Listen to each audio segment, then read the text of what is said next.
ജനങ്ങൾ ആകെ വയലന്റ് ആണ്. കാലപുരിയിലെത്താൻ കായൽമീൻ കഴിച്ചാൽ മതിയെന്നുള്ള അവസ്ഥയിലാകുമ്പോൾ അത് വിറ്റ് ജീവിതമാർഗം കണ്ടെത്തുന്നവർ എങ്ങനെ പ്രതികരിക്കാതിരിക്കും? വ്യവസായ മാലിന്യങ്ങൾ തള്ളാനൊരിടം എന്നാണ് ഗോഡ്സോൺ കൺട്രിയിലെ ഇപ്പൊ പെരിയാറിന് നൽകിയിരിക്കുന്ന ടാഗ്ലൈൻ. എന്നാൽ പലതവണ ഈ പ്രശ്നങ്ങൾ ആരോപിച്ചിട്ടും നടപടിയെടുക്കാതെ വന്നതോടെ മത്സ്യങ്ങളെല്ലാം ചത്തുപൊങ്ങിയപ്പോൾ പ്രതിഷേധവുമായി രംഗത്തെത്തിയ നാട്ടുകാരെയാണ് നമ്മളിപ്പോൾ കണ്ടത്. വൻകിട വ്യവസായങ്ങൾ കൊണ്ടുവന്ന് സിറ്റിയെ ഒന്ന് സ്മാർട്ടാക്കാനുള്ള തിരക്കിനിടയിൽ അധികാരികൾ അവിടുത്തെ ജനങ്ങളെ ഒന്നും കണ്ടു കാണില്ല. അതിന്റെ ആഫ്റ്റർ എഫക്റ്റ് ആയിരിക്കണം മീനുകളെല്ലാം കൂട്ടത്തോടെ ചത്തുപൊങ്ങിയത്.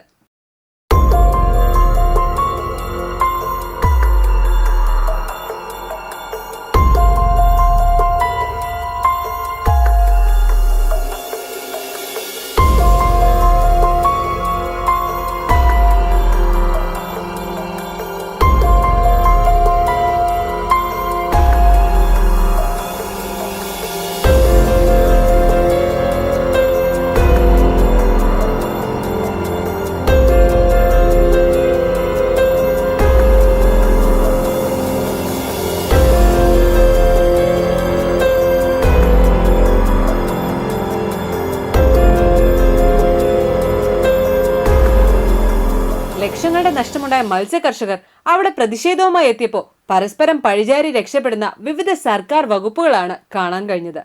കക്കുക, മുക്കുക, നക്കുക, നമ്മുടെ പുതിയ പോളിസി അതാണല്ലോ. അപ്പൊ പിന്നെ ഇതൊക്കെ കാണാനും പരിഹരിക്കാനും എവിടുന്ന് സമയം? തലസ്ഥാനത്തെ അവസ്ഥയും ഇപ്പോ ഇതൊക്കെ തന്നെയാണ്. ഒരുപക്ഷെ മേയറമ്മ KSRTC ബസ് തടഞ്ഞ സംഭവം ഇപ്പോഴെങ്ങാണ് ആയിരുന്നെങ്കിൽ കാറിന് പകരം ഒരുപക്ഷെ ബോട്ടുമായി വന്ന് വണ്ടി തടഞ്ഞേനെ. അല്ല, എത്ര കാറ്റടിച്ചാലും ആടിയില്ലാത്ത ഒരു കപ്പിത്താൻ കൂടെ ഉള്ളപ്പോ പിന്നെ ആര്യേച്ചിക്ക് എന്ത് പേടി? വെള്ളം മുങ്ങി ചാകാറായിട്ടും നഗരമാത എന്തേ പ്രതികരിക്കാത്തത് എന്ന നാട്ടുകാരുടെ ചോദ്യത്തിന് മേയർ അമ്മയ്ക്ക് പറയാനുള്ള ഒരേ ഒരു മറുപടി, മുഖ്യൻ ടൂറ് കഴിഞ്ഞ് വന്നതേ ഉള്ളൂ. പണ്ട് പഠിക്കാൻ പോയ ഡച്ച് മാതൃക ഞങ്ങൾ റെഡിയാക്കുകയാണ്. അതിന്റെ ബ്ലൂ പ്രിന്റ് ഒന്ന് സെറ്റായി കഴിഞ്ഞാൽ പിന്നെ വെള്ളം അതുവഴി അങ്ങ് പൊയ്ക്കോളും. അല്ല, അതുവഴിയേ പോകൂ എന്നാണ്. ആടി ഉലയാത്ത കപ്പലിലെ കപ്പിത്താൻ തന്റെ ഇരട്ടച്ചങ്ക് കാണിച്ച് മറ്റുള്ളവർക്ക് മുൻപിൽ ശക്തി പകരുമ്പോൾ ശിവനൊപ്പം നന്ദികേശൻ എന്നതുപോലെ നമ്മുടെ ഇൻഡിഗോ ചിറ്റപ്പൻ ജീവിച്ചിരിക്കുന്ന ഒരു രക്തസാക്ഷിയായി ഇപ്പോഴും അദ്ദേഹത്തിന്റെ തന്നെ കൂടെയുണ്ട്. ചന്ദ്രികയിൽ അലിയുന്ന ചന്ദ്രകാന്തം എന്ന് പറയുന്നത് പോലെയാണ് 1975 പിണറായിക്ക് കൊള്ളേണ്ട വെടി തന്റെ തൊണ്ടയിൽ ഏറ്റുവാങ്ങിയ ചിറ്റപ്പൻ. ഇൻഡിഗോ വിമാനത്തിൽ വെച്ച് കരിങ്കൊടിയുമായി കൊല്ലാനെത്തിയവരിൽ നിന്ന് പിണറായിയെ രക്ഷിച്ച ചിറ്റപ്പൻ. അതിലെല്ലാം ഉപരി ഇപ്പോഴും വെടിയുണ്ട സ്മാരകമായി കഴുത്തിൽ കൊണ്ടു നടക്കുന്ന ചിറ്റപ്പൻ. എത്രയൊക്കെ ചിറ്റപ്പനെ പുകഴ്ത്തിയാലും തീരില്ല.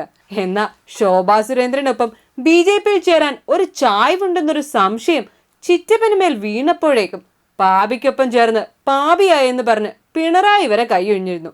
ഇപ്പതാ തൊണ്ടയിൽ പോയ ഉണ്ട കാണിക്കാൻ പറഞ്ഞ് സുധാകരനും അദ്ദേഹത്തെ വാരുന്നു. വിക്രം ചാലൽ ശശിയും പേട്ട ദിനേശിനും പിണറായിയെ വകവരുത്താനായിരുന്നു തോക്കുമായി എത്തിയത്. എന്നാൽ പിണറായി മറ്റൊരു ട്രെയിനിൽ കയറി യാത്രയായി. പണി ഏറ്റുവാങ്ങാൻ ചിറ്റപ്പൻ ഒറ്റയ്ക്കും. സുധാകരൻ പറഞ്ഞേച്ച വാടക കൊലയാളിയായിരുന്നു അവരെന്നാണ് EP-യുടെ വാദം. അന്ന് മുതൽ ഇന്ന് വരെ ആ വെടിയുണ്ടയുമായി ജീവിക്കുകയാണ് നമ്മുടെ EP. എന്നാൽ ഉണ്ട എവിടെ സഖാവേ എന്ന ചോദ്യം അന്ന് മുതൽ സുധാകരൻ ഉന്നയിക്കുന്നുണ്ട്. എന്നാൽ അത് പുറത്തെടുത്താൽ അപകടമായതുകൊണ്ട് അതവിടെ ലയിച്ചു ചേരുകയാണ് എന്ന വാദമാണ് EP-ക്ക്. സത്യത്തിൽ ഒരു എക്സ്ട്രയിൽ തീരേണ്ട സംശയമേ ഉള്ളൂ എങ്കിലും EP കള്ളം പറയുകയാണെന്ന വാദം പൊളിക്കാൻ സുധാകരനും എന്നെ സംശയിക്കേണ്ട താ കണ്ടോളൂ എന്ന് പറഞ്ഞ് കാട്ടിക്കൊടുക്കാൻ EP-യും മുതിരാത്തതെന്തേ എന്ന ചോദ്യമാണ് നമുക്കുള്ളത്. ഒന്ന് മാത്രം ഓർമ്മിപ്പിച്ചുകൊണ്ട് നിർത്താം.